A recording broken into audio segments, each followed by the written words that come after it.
রিমান্ডে প্রচন্ড মার খেয়ে গেরিলা প্রশিক্ষণের সবকিছু নিজের মুখে স্বীকার করে দিল মেজর সাদিকের স্ত্রী সুমাইয়া জাফরিন। শিরোনাম: সচিবালয়ে হাসিনার পক্ষে আমলা বিদ্রোহের আশঙ্কা। প্রশাসনের প্রাণকেন্দ্র সচিবালয় সহ সরকারি অনেক দপ্তর ও সংস্থায় এখনো রাজত্ব করছেন পতিত শেখ হাসিনা এবং আওয়ামী লীগের আস্থাভাজন সুবিধাভোগী কর্মকর্তারা। বিপুল পরিমাণ দেশীয় অস্ত্র সহ 9 জনকে আটক করেছে সেনাবাহিনী। রাজধানীতে নিষিদ্ধ ছাত্রলীগ ও কার্যক্রম স্থগিত থাকা আওয়ামী লীগের গেরিলা প্রশিক্ষণের খবরে চিরুনি অভিযানে নেমেছে আইন শৃঙ্খলা রক্ষাকারী বাহিনী। জানি এটা একটা অবসরপ্রাপ্ত সেনা কর্মকর্তার বাড়ি। জি, তো এই বাড়িতে এই যে মাদক বিক্রি বা মাদক সেবন বা অস্ত্র পেলেন, এটা আসলে কারা ছিল? মূলত হচ্ছে যে অবসরপ্রাপ্ত সেনা কর্মকর্তা যেটা থেকে হচ্ছে পরিচালনা করতো তাদের এই অপরাধ কর্মকাণ্ড। আমি আপনাদের সতর্ক করে দিচ্ছি, মনে করবেন যে আমি সতর্ক করিনি, আমি আপনাদের সতর্ক করে দিচ্ছি। বাংলাদেশের সেনাবাহিনীর ইতিহাসে অন্যতম বিতর্কিত নাম লেফটেন্যান্ট জেনারেল মুজিবুর রহমান। ক্ষমতাকে ব্যবহার করে তিনি ধীরে ধীরে গড়ে তুলেছিলেন এক ছায়া নেটওয়ার্ক, যা কাজ করছিল ভারতের গোয়েন্দা সংস্থা রয়ের হয়ে। সম্মানিত দর্শক, আসসালামু আলাইকুম। নতুন একটি নিউজে আপনাকে স্বাগতম। প্রিয় দর্শক, রিমান্ডে ব্যাপক জিজ্ঞাসাবাদে আওয়ামী লীগকে গেরিলা প্রশিক্ষণ দেওয়া এবং শেখ হাসিনাকে দেশে ফেরত আনার সকল ষড়যন্ত্র ফাঁস করে দিলেন মেজর সাদিকের স্ত্রী সুমাইয়া জাফরিন। অবশেষে বেরিয়ে এলো সকল গোপন তথ্য। এদিকে বাংলাদেশ সেনাবাহিনীতে এর এজেন্ট গ্রেপ্তার, সামরিক কূ কঠোর হস্তে দমন করলেন সেনাপ্রধান ওয়াকারুজ্জামান। বেরিয়ে এলো চাঞ্চল্যকর তথ্য। অপরদিকে রাজধানীতে সেনাবাহিনীর অভিযানে বিপুল পরিমাণ ধারালো অস্ত্র উদ্ধার, আটক নয়। আবারও দেশ জুড়ে সেনাবাহিনীর অ্যাকশন শুরু। প্রিয় দর্শক, আমাদের আজকের ভিডিওতে অত্যন্ত গুরুত্বপূর্ণ তথ্য শেয়ার করা হয়েছে। দয়া করে ভিডিওটি শুরু থেকে শেষ পর্যন্ত ধৈর্য সহকারে দেখে একটি লাইক দিয়ে সবাইকে বেশি বেশি করে শেয়ার করে দিবেন। সেই সাথে আমাদের ভিডিওটি আপনি বাংলাদেশের কোন জেলায় বসে দেখছেন বা শুনছেন সেটি অবশ্যই কমেন্ট বক্সে কমেন্ট করে জানিয়ে দিতে ভুলবেন না। বাংলাদেশের সামরিক ও রাজনৈতিক অঙ্গনে এক চাঞ্চল্যকর অধ্যায় শুরু হয়েছে। দীর্ঘদিন ধরে গেরিলা প্রশিক্ষণ কেলেঙ্কারির কেন্দ্রবিন্দুতে থাকা মেজর সাদিকের স্ত্রী সুমাইয়া জাফরিন আজ পুলিশের রিমান্ডে প্রচন্ড মার খেয়ে শেষ পর্যন্ত গোপন তথ্য ফাঁস করে সব স্বীকার করেছেন। তার মুখে প্রথমবারের মতো বেরিয়ে এসেছে সেই গোপন পরিকল্পনার বিস্তারিত, যা দেশের স্থিতিশীলতাকে হুমকির মুখে ফেলে দিয়েছে। গত কয়েক মাস ধরে দেশের বিভিন্ন প্রান্তে গোপনে গেরিলা প্রশিক্ষণের গুজব ছড়াচ্ছিল। সামরিক গোয়েন্দা বিভাগ দীর্ঘদিন তদন্ত করে প্রমাণ পেয়েছে যে এই প্রশিক্ষণের পেছনে রয়েছে একটি সুপরিকল্পিত ষড়যন্ত্র। মেজর সাদিক গ্রেফতার হওয়ার পর তার স্ত্রী সুমাইয়াকে তদন্তের জন্য রিমান্ডে নেওয়া হয়। শুরুতে তার বক্তব্য ছিল নির্দোষ, কিন্তু পরে তার বিরুদ্ধে প্রচন্ড শারীরিক নির্যাতন চালানো হয় বলে খবর। রিমান্ডের প্রথম কয়েকদিনে সুমাইয়া জাফরিন বিভিন্ন প্রশ্নের উত্তর দিতে অস্বীকৃতি জানায়, কিন্তু প্রহর গুণে প্রচন্ড শারীরিক নির্যাতনের ফলে, বিশেষ করে মারধর ও ধৈর্য পরীক্ষা করার কৌশলে অবশেষে সে সব গোপন তথ্য ফাঁস করে। পুলিশের উচ্চ পদস্থ কর্মকর্তা একাধিকবার জানিয়েছেন তার স্বীকারোক্তি পুলিশের অনুসন্ধানকে নতুন মাত্রা দিয়েছে। সুমাইয়া স্বীকার করেছেন যে তার স্বামী মেজর সাদিকের নির্দেশনায় গোপনে দেশের বিভিন্ন স্থানে গেরিলা প্রশিক্ষণ ক্যাম্প চালানো হচ্ছিল। তার দায়িত্ব ছিল অর্থায়ন, ক্যাম্পের ব্যবস্থাপনা এবং প্রশিক্ষণার্থীদের তালিকা প্রস্তুত করা। তিনি বলেন, আমরা চাইছিলাম দেশের রাজনৈতিক পরিস্থিতি পাল্টাতে এবং ক্ষমতায় ফিরে আসার জন্য সশস্ত্র প্রস্তুতি নিচ্ছিলাম। এই স্বীকারোক্তির পর থেকে সেনাবাহিনী ও গোয়েন্দা বিভাগের মধ্যে ব্যাপক উত্তেজনা বিরাজ করছে। গোয়েন্দারা জানিয়েছেন সুমাইয়ার দেওয়া তথ্যের ভিত্তিতে আগামী দিনগুলোতে বড় বড় অভিযানের পরিকল্পনা রয়েছে। তারা আশাবাদী যে গেরিলা প্রশিক্ষণের পেছনের আসল চালিকা শক্তিদের বের করে আনা সম্ভব হবে। রাজনৈতিক মহল থেকে এই ঘটনা ব্যাপক আলোচনার মুখে পড়েছে। বিএনপি এবং এনসিপি দ্রুত এই ঘটনার ব্যাখ্যা চেয়েছে এবং অভিযোগ করেছে যে সুমাইয়ার বিরুদ্ধে বিচার প্রক্রিয়াটি রাজনৈতিক উদ্দেশ্যে পরিচালিত হচ্ছে।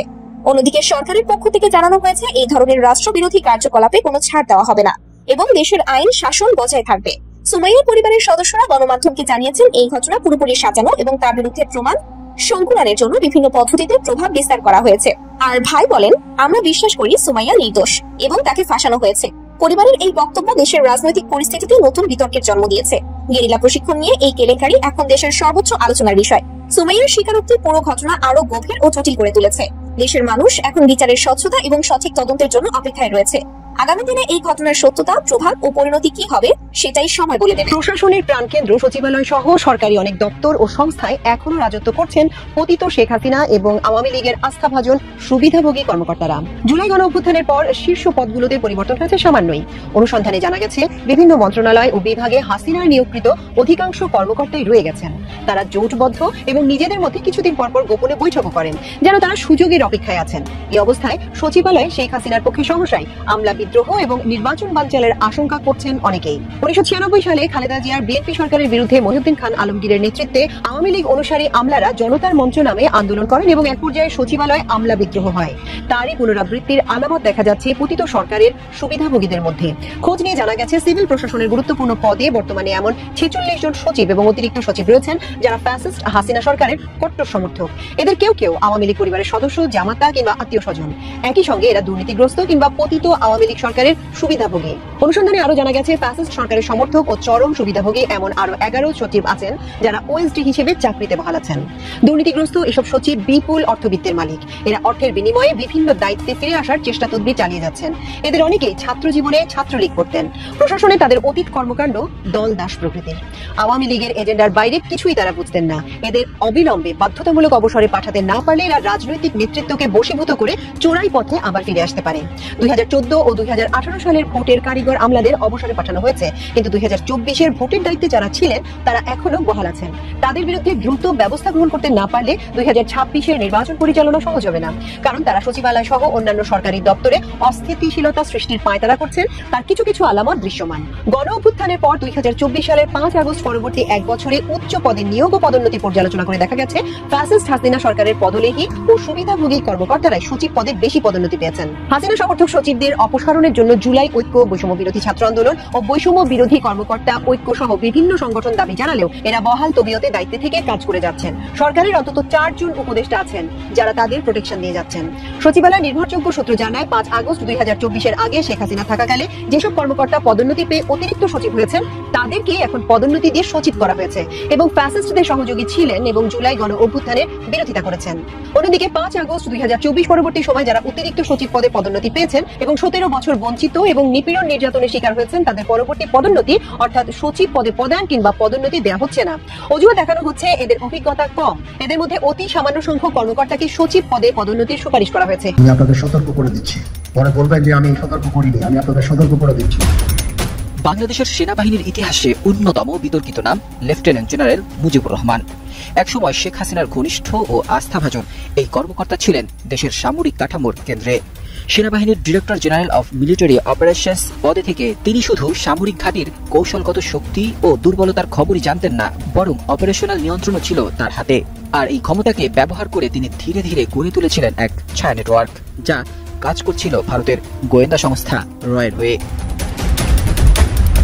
তদন্ত সূত্রে জানা যায় জেনারেল মুজিব ও শেখ হাসিনার উপদেষ্টা জেনারেল তারেক সিদ্দিক যৌথভাবে সেনা ও পুলিশ বাহিনীতে রয়ের অনুপ্রবেশ ঘটান। বিমান বাহিনীতে রয়ের shadow recruiter squadron leader Abdullah Ibne Altaf গ্রেপ্তার হওয়ার পর উন্মোচিত হয় পুরো চক্রের চিত্র। সেনাবাহিনী, নৌবাহিনী, বিমান বাহিনী, এমনকি পুলিশ, র্যাব, এএসএফ সর্বত্রই বসানো হয়েছিল রয়ের ঘনিষ্ঠ কর্মকর্তাদের। 14 আগস্ট আলতাফের গ্রেপ্তারের পর অদ্ভুতভাবে মুজিবও ময়মনসিংহে বদলি হন। 2024 সালের 5 আগস্ট শেখ হাসিনা দিল্লিতে পালিয়ে যাওয়ার পরের দিন 6 আগস্ট জেনারেল মুজিব সেনাবাহিনীতে ঘোষণা দেন সরকার নেই, দেশের নিয়ন্ত্রণ সশস্ত্র বাহিনীর হাতে। এভাবেই তিনি সামরিক শাসনের সূচনা করতে চেয়েছিলেন। এই কুপ্রচেষ্টায় তার সঙ্গে যুক্ত ছিলেন প্রভাবশালী কয়েকজন সাবেক ও কর্মরত কর্মকর্তা। অবসরপ্রাপ্ত জেনারেল হামিদুল হক, এনএসআইডিজি মোহাম্মদ হোসেন আল মোর্শেদ, বরখাস্ত মেজর জেনারেল জিয়াউল আহসান, অবসরপ্রাপ্ত লেফটেন্যান্ট জেনারেল আকবর হোসেন, তাপরেজ শাম চৌধুরী, মোহাম্মদ শাহিনুল হক ও সাইফুল আলম। তবে সেনাপ্রধান ওয়াকারুজ্জামানের কঠোর পদক্ষেপে এই অভ্যুত্থান ভেস্তে যায়। আমি আমার অফিসারকে আদেশ দিয়েছি, যদি সামান্যতম কোনো সন্দেহের অবকাশ থাকে, কোনো দুর্নীতির দিক থেকেও তার সাম্রাজ্য ছিল বিশাল। দুদকের তথ্যে মুজিব ও তার স্ত্রী নাসরিন মুজিবের নামে রয়েছে ঢাকায় 34টি ব্যাংক হিসাব, 2টি বিলাসবহুল ফ্ল্যাট, পূর্বাচলে 10টি প্লট, 20 বিঘা জমি, নিউ ইয়র্কে 2টি অ্যাপার্টমেন্ট। শেখ হাসিনার সঙ্গে দেখা করিয়ে দেওয়ার নামে ব্যবসায়ীদের কাছ থেকে ঘুষ ও গাড়ি নেওয়া ছিল তার নিত্যদিনের রুটিন। ব্যারিস্টার সোয়ার হোসেনের হিসেবে এই দুর্নীতির পরিমাণ দাঁড়ায় প্রায় 2100 কোটি টাকা। বর্তমানে মুজিব রয়েছেন দিল্লিতে, তার সঙ্গে আছেন মেজর জেনারেল অবসরপ্রাপ্ত আকবর ও সাবেক পুলিশ কর্মকর্তা মনিরুল। তাদের পরিকল্পনা অন্তর্বর্তী সরকারের পতন ঘটিয়ে শেখ হাসিনাকে আবার ক্ষমতায় ফেরানো। নিরাপত্তা সূত্র জানায় দেশে সাম্প্রতিক নানা নাশকতার সঙ্গে তাদের যোগসূত্র রয়েছে। এবার প্রশ্ন হলো, একজন জেনারেল কিভাবে সেনাবাহিনীর ভিতরে রয়ের শাখা অফিস বসিয়ে দিলেন, কিভাবে স্বাধীন সার্বভৌম দেশের পতাকা ধীরে ধীরে অন্যের হাতে তুলে দেওয়ার মতো পরিস্থিতি তৈরি করলেন। যদি এমন রাষ্ট্রদ্রোহীকে বিচারহীনভাবে অব্যাহতি দেওয়া হয়, তাহলে ভবিষ্যতে ষড়যন্ত্র কতটা ঠেকাতে পারবে দেশের সরকার, সে নিয়ে প্রশ্ন রয়েই যায়। আচ্ছা, আমাদের এখানে হচ্ছে বাংলাদেশ সেনাবাহিনীর পক্ষ থেকে লক্ষ্মীপুর আমাদের সদর আর্মি ক্যাম্প থেকে আমরা একটা অভিযান পরিচালনা করি আজ 7 তারিখ সন্ধ্যা 7টার দিকে। তো এই বাড়ি থেকে আমরা হচ্ছে বিপুল পরিমাণে অস্ত্র অ্যামুনিশন আর হচ্ছে ইয়াবা এগুলো হচ্ছে উদ্ধার করি। উদ্ধার করার পর এখানে আরও স্পটে 3 জন আসামি পাওয়া যায় যারা হচ্ছে এগুলোর সাথে সম্পৃক্ত। আর পুরো বিষয়টা আমরা গোপন সংবাদের ভিত্তিতে অভিযানটা পরিচালনা করেছি।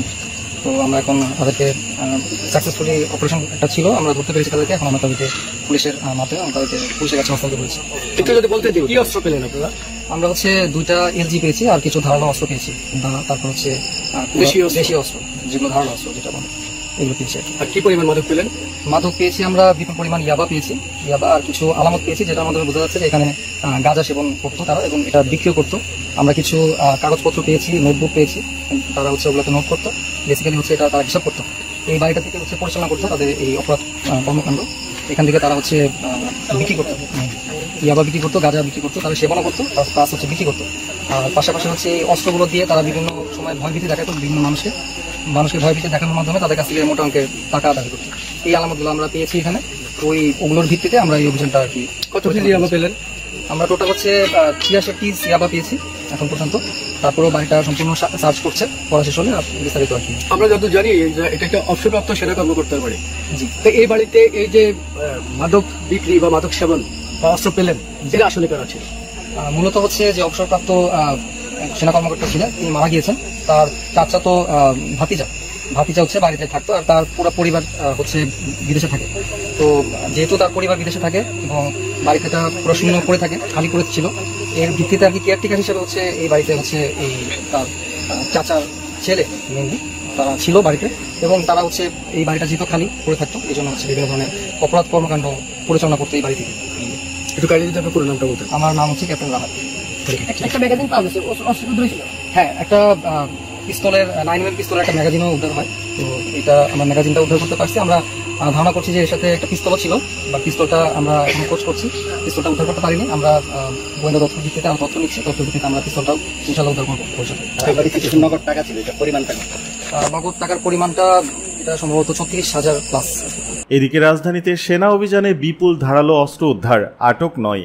রাজধানী নিউ মার্কেট এলাকায় অভিযান চালিয়ে 1100টি সামুরাই চাপাতি সহ বিভিন্ন ধরনের ধারালো অস্ত্র উদ্ধার করেছে সেনাবাহিনী। কিশোর গ্যাং ও সন্ত্রাসীদের কাছে এসব অস্ত্র সরবরাহ করা হচ্ছিল বলে জানিয়েছে সেনা কর্মকর্তারা। সেনাবাহিনী সূত্রে জানা গেছে, শনিবার রাতে নিউ মার্কেটের রোকনের মমতাজ টেরাস, হৃদয় মিয়ার শাকিল ক্রোকারাইজ, স্বপন মিয়ার 3 কোকারিজ নামে দোকানে অভিযান চালানো হয়। এ সময় গ্রেপ্তারকৃতরা হল রোকনুজ্জামান, রাব্বি রোমন, আলী আকবর, সাজিদ হাসান আলী, হৃদয় মিয়া, নূর হোসেন ও মোহাম্মদ স্বপন। অভিযানে 1000-এর বেশি সামুরাই চাপাতি, চাইনিজ কুড়াল, বাংলা কুড়াল, চাকু, মিট হ্যামার উদ্ধার করা হয়। এ সময় অবৈধ অস্ত্র ব্যবসার সঙ্গে জড়িত 9 জনকে গ্রেপ্তার করা হয়। রাত 11টার দিকে মোহাম্মদপুর সেনাবাহিনীর সোহরাওয়ার্দী মেডিকেল কলেজের পার্শ্ববর্তী ক্যাম্পে আয়োজিত প্রেস ব্রিফিংয়ে সেনাবাহিনীর 46 স্বতন্ত্র ব্রিগেড ব্যাটালিয়নের ডিয়ারিং টাইগার্স এর অধিনায়ক লেফটেন্যান্ট কর্নেল নাজিমউদ্দিন আহমেদ বলেন, এ ধরনের অস্ত্র কিশোর গ্যাংয়ের শোডাউনে প্রায়ই দেখা যায়। একটি সংঘবদ্ধ চক্র সন্ত্রাসীদের হাতে এসব অস্ত্র তুলে দিচ্ছে। নিউ মার্কেটের 3টি দোকানের গোপন স্থান থেকে এসব অস্ত্র উদ্ধার করা হয়েছে। তিনি ব্যবসায়ী সমাজের প্রতি আহ্বান জানিয়ে বলেন, আপনারা কেউ সামুরাই চাপাতি বা ধারালো অস্ত্র বিক্রি করবেন না। অনেকে শখ বা সুভেনির হিসেবে এগুলো সংগ্রহ করেন, কিন্তু বাস্তবে এসব অস্ত্র সন্ত্রাসী গোষ্ঠী ব্যবহার করে। এতে সাধারণ মানুষ আক্রান্ত হচ্ছে। এই প্রবণতা যে কোনোভাবে বন্ধ করতে হবে। কিশোর গ্যাংয়ের দৌরাত্ম্য বন্ধে দৃঢ় প্রত্যয় ব্যক্ত করে তিনি আরো বলেন, ইনশাল্লাহ কিশোর গ্যাং বন্ধ করবই। আপনার আশেপাশে কেউ ধারালো অস্ত্রের অবৈধ ব্যবসা করলে নিকটস্থ ক্যাম্পে খবর দিন। সকলের সম্মিলিত প্রচেষ্টায় এই সমস্যার সমাধান সম্ভব।